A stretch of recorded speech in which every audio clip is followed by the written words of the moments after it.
জন্যে কাল কিয়ামতের দিন যখন একদিন হলো 50,000 বছরের সমান, সেখানে কোনো ছায়া থাকবে না এবং এখানে সূর্য যদি গরমকাল আসতেছে সামান্য একটু হইলে ফ্যানে এয়ার কন্ডিশনেও তো কাজ হয় না, এরকম অবস্থা হয়ে যায়। বেশি গরমে তো এয়ার কন্ডিশনও কাজ করে না, সেখানে সূর্য কিন্তু অনেক নিচে চলে আসবে। সায়েন্টিস্টরা বলে যে যদি 1 ডিগ্রি নেমে আসতো, বেশি না, সামান্য কিছু নেমে আসলে এই দুনিয়া সব কিছু ছারখার হয়ে যেত। সেই দিন কিন্তু মানুষের যে ঘামের স্রোতে সেখানে একেবারে নদীর মতো অবস্থা হয়ে যাবে, এরপরে ঘামও বেরোবে না, কিন্তু এত গরম। সেই দিন কিন্তু রসুল পাক সাল্লাল্লাহু আলাইহি সাল্লাম অন্য সব নবীরা বলবে যে বিচার শুরু হচ্ছে না, তখন অন্য সব নবীরা হযরত আদম আলাইহিস সালামের কাছে যাবেন যে আপনি আল্লাহকে অনুরোধ করেন, হয়তো আল্লাহ রাব্বুল আলামিন বিচার শুরু করবেন। সবশেষে কিন্তু রসুল পাক সাল্লাল্লাহু আলাইহি সাল্লামের কাছে সবাই আসবেন এবং উনি তখন আল্লাহর কাছে সিজদায় যাবেন, ইয়া উম্মতি ইয়া উম্মতি, এবং তখন কিন্তু আল্লাহ রাব্বুল আলামিন সেই বিচার কার্য শুরু করবেন ইনশাআল্লাহ। আমরা সবাই রসুল পাক সাল্লাল্লাহু আলাইহি সাল্লামের প্রতি দরুদ এবং সালাম পেশ করি। আল্লাহুম্মা সাল্লি আলা সাইয়্যিদিনা মাওলানা মুহাম্মদ ওয়া আলা আলি সাইয়্যিদিনা শাফিয়ানা মুহাম্মদ। সূরা আল ইমরানের 139 নম্বর আয়াত, আল্লাহ রাব্বুল আলামিন বলছেন, তোমরা হতাশ হও না, মন খারাপ করো না, বিজয় তোমাদের পায়ের উপর এসে পড়বে যদি তোমরা মুমিন হও। আজকে নাউজুবিল্লাহ, আল্লাহ রাব্বুল আলামিন তো মিথ্যা কথা বলতে পারেন না, পারেন, কিন্তু আমরা কি মনে হয় মুসলমানরা সারা দুনিয়ায় বিজয়ের মতো আছি? দুনিয়ার বহু দেশে মুসলমানরা কিন্তু অনেক কষ্টের ভিতরে আছে।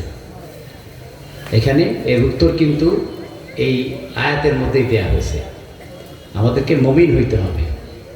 আপনারা হাত উঠাবেন যে সূরা আল মুমিনুন 22 নম্বর সূরা, তাই তো না 23? 22 নম্বর সূরায় প্রথম 11টা আয়াতের মধ্যে আল্লাহ রাব্বুল আলামিন মুমিনদের 7টা গুণাবলীর কথা বলে দিচ্ছেন। এই 7টা গুণাবলী যে যে জানেন হাত উঠান। আচ্ছা, একজন বলছে। তো এখানে দেখেন যে এখানে অনেকে ম্যাট্রিক পাস করছেন, আই পাস করছেন, আলেম ফাজিল কামিল পাস করছেন। এখন যদি আমরা আল্লাহকে বলি যে আমার সার্টিফিকেট লাগবে, কিন্তু আমি ক্লাসও করবো না, পরীক্ষাও দেবো না, পড়ালেখা কি করতে হবে এটাও জানবো না, ম্যাট্রিকের একটা সিলেবাস আছে না, সেরকম আলেম ফাজিলের সিলেবাস আছে।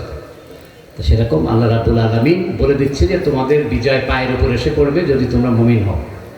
আর মুমিন কিভাবে হওয়া যাবে সেটার জন্য একটা সূরা নাজিল হয়ে গেছে। 7টা গুণ,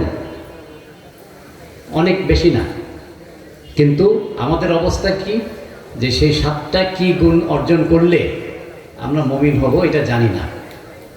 এটা ওরকম হয়ে গেল না, আমি ক্লাসেও যাব না, কি পড়ালেখা করতে হবে জানবো না, বইও পড়বো না, কোরআন শরীফ তো সবার ঘরে আছে, বলতে পারবো না যে নাই, বাংলা অর্থ তো আছে সবার, তাই না? কিন্তু আমরা চাই যে আল্লাহ আমাদের বিজয় দিয়ে দিবেন দুনিয়া এবং আখিরাতে। এটা কি হলো? হলো না। আরও একটা বলা হচ্ছে যে কি জন্যে মানুষকে কি জন্য সৃষ্টি করা হয়েছে। আমরা জানি ওমা খালাকতুল জিন্না ওয়াল ইনসা ইল্লা লিয়াবুদুন, আমার ইবাদত করার জন্য আমি জিন এবং ইনসানকে সৃষ্টি করছি। কিন্তু সূরা আল ইমরানের 110 নম্বর আয়াতে বলা হচ্ছে যে এটাকে আরও ডিটেল, ওইটাও ঠিক আছে, ইবাদতের এখানে আরও ডেসক্রিপশন আল্লাহ রাব্বুল আলামিন দিচ্ছেন। কিরকম? কুনতুম খায়রা উম্মাতিন উখরিজাত লিন-নাস, যে তোমাদেরকে আমি সৃষ্টি করেছি সমস্ত মানব জাতির কল্যাণ করার জন্য। হিন্দু, বৌদ্ধ, নাসমানে, খ্রিস্টান, মুসলমান, অমুসলমান, নারী, পুরুষ, কোনো এটার মধ্যে কোনো ডিফারেন্স নাই।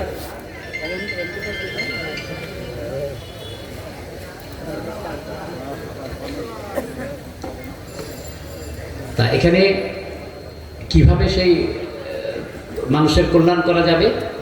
তা'মুরুনা বিল মা'রুফ ওয়া তানহাউনা আনিল মুনকার, সৎ কাজের আদেশ এবং অসৎ কাজের নিষেধ, এইটা করতে হবে। এইটাই হলো যে আমাদের 16 আমাদেরকে নামাজ পড়তে হবে, ওয়া তুমিনুনা বিল্লাহ, তাই তো?